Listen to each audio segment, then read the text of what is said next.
Here's how to create a grid in Photoshop. First, create a new document that's equal in height and width. For example, 1000 by 1000 pixels.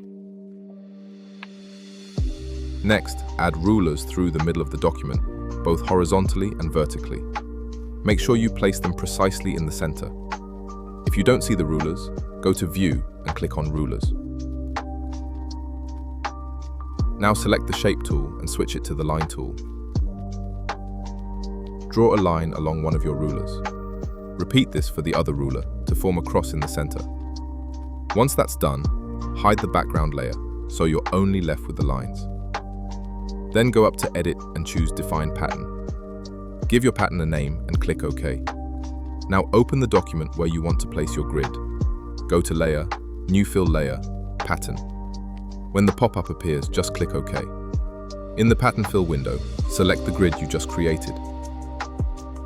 To adjust the size of the grid, simply change the scale slider until it looks the way you want.